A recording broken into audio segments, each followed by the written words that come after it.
friends, welcome to Madras Samayal. இன்னைக்கு நம்ம Madras Samayalல நல்ல மொறுமொறுவான டீ டைம் ஸ்நாக் தி பட்டன்ஸ் எப்படி பண்றதுன்னு பார்க்கலாம். இது வந்து ரொம்ப ஈஸியான ஒரு ரெசிபி. சாயங்கால நேரத்துல டீயோட சாப்பிடுறதுக்கு அவ்வளவு அட்டகாசமா இருக்கும். இது வந்து பண்றதுக்கு ஃபர்ஸ்ட் வந்து நம்ம ஒரு மசாலா தயார் பண்ணனும். அதுக்கு ஒரு மிக்ஸி ஜார்ல 3 பச்சை மிளகாய், 4 பல் பூண்டு, 1/2 டீஸ்பூன் சீரகம் சேர்த்துட்டு நல்லா அரைச்சி இந்த மாதிரி எடுத்துட்டு வந்திருக்கேன். ரொம்ப பேஸ்ட் ஆகணும்னு அவசியம் இல்லை, இந்த மாதிரி இருந்தால் போதும். மசாலா ரெடியாக இருக்குது. இப்போ வந்து நம்ம செய்ய ஆரம்பிச்சிடலாம். அதுக்கு ஒரு பேனில் 1 கப் தண்ணி சேர்த்துக்கோங்க. கூடவே 3/4 டீஸ்பூன் போல் உப்பு, இல்லை தேவையான அளவு, 1 டீஸ்பூன் எண்ணெய் சேர்த்துட்டு இந்த தண்ணி வந்து நல்லா கொதிக்கட்டும்.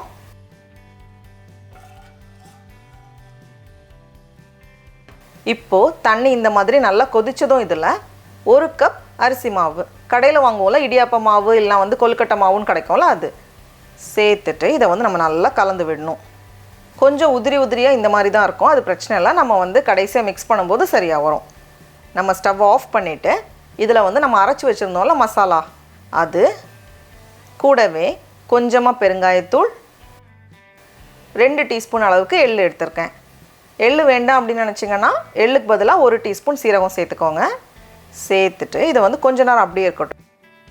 இது வந்து ரொம்ப ஆறிடக்கூடாது. ஓரளவுக்கு கை வைக்கிற சூடு வந்ததும் இதை வந்து ஒரு பவுலில் மாற்றிட்டு நல்லா கலந்துட்டு நம்ம வந்து சின்னதாக அந்த பட்டன் ஷேப் பண்ணிடணும். பவுலில் மாற்றிட்டு நல்லா நம்ம வந்து கலந்து விடணும்.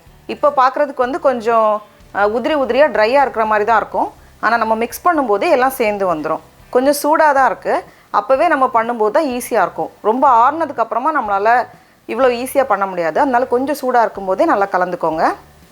இப்போ பாருங்கள், எல்லாமே சேர்ந்து ஒரே இதாக அழகாக வந்திருக்கு. இப்போ இதை வந்து நான் 2ஆக பிரிச்சுட்டு நம்ம வந்து ஷேப் பண்ண ஆரம்பிச்சிடலாம். காயாமல் இருக்கிறதுக்காக மூடி வச்சுருக்கேன். இப்போ இதிலேருந்து கொஞ்சமாக எடுத்து நம்ம வந்து பட்டன் ஷேப் பண்ணணும். லைட்டாக இந்த மாதிரி உருட்டிட்டு ஒரு அழுத்து, அவ்வளோதான். கொஞ்சம் டைம் ஆகும், ஏன்னா ரொம்ப சின்னதாக பண்ணுறதுனால. ஏதாச்சும் நம்ம டிவி பார்த்துட்டே பண்ணுறப்போ நமக்கு வந்து ரொம்ப தெரியாது. இந்த மாதிரி நம்ம அழுத்தி எடுக்கிறப்போ இந்த மாதிரி கொஞ்சமாக எடுத்து ஒரு அழுத்து. இந்த மாதிரி கொஞ்சம் மெல்லிஸாக வச்சுக்கோங்க. மொத்தமாக இருந்துச்சுன்னா, திக்காக இருந்துச்சுன்னா அவ்வளோ கிறிஸ்பியாக வராது. இந்த மாதிரி சின்னதாக பண்ணுறதுக்கு கொஞ்சம் டைம் ஆகும். அப்படி இல்லைன்னா நம்ம வந்து ஒரு சப்பாத்தி கட்டை வச்சு நல்லா மெல்லிஸாக ரோல் பண்ணிவிட்டு சின்ன பீஸாக கூட கத்தி வச்சு கட் பண்ணி பொரிச்சு எடுக்கலாம். அது வந்து இன்னும் கொஞ்சம் சீக்கிரமாக முடியும். நான் வந்து இந்த மாதிரி சின்னதாக பண்ணி வச்சுருக்கேன். எல்லாத்தையுமே இந்த மாதிரி ரெடி பண்ணி வச்சுருக்கேன். இப்போ எண்ணெய் சூடானதோ இதில் வந்து போட்டு பொரிச்சு எடுத்துடலாம். எண்ணெய் வந்து மீடியம் ஹீட்டில் வச்சுக்கோங்க. ஹை ஹீட்டில் வச்சுருந்தோம் அப்படின்னா டக்குன்னு ரெடியான மாதிரி ஆகும். ஆறுனதுக்கப்புறமா கொஞ்சம் சாஃப்ட் ஆயிரும். அதே நேரம் ரொம்ப கம்மி ஹீட்லையும் வைக்கக்கூடாது. ரெண்டுத்துக்கும் நடுவில் வச்சுக்கோங்க.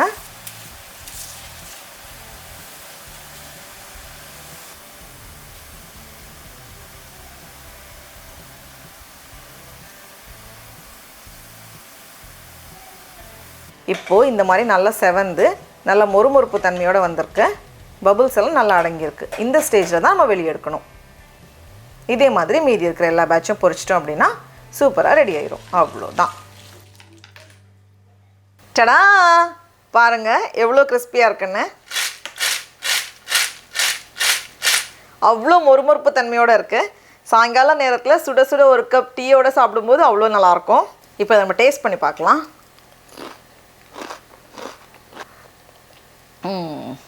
நீங்களும் கண்டிப்பாக அந்த ரெசிபியை வீட்டில் செஞ்சு பாருங்கள். உங்களுக்கு இந்த வீடியோ பிடிச்சிருந்துச்சுன்னா மெட்ராஸ் சமையலுக்கு சப்ஸ்கிரைப் பண்ணுங்கள். நாவின் சுவையரம்புகள் மலரட்டும்.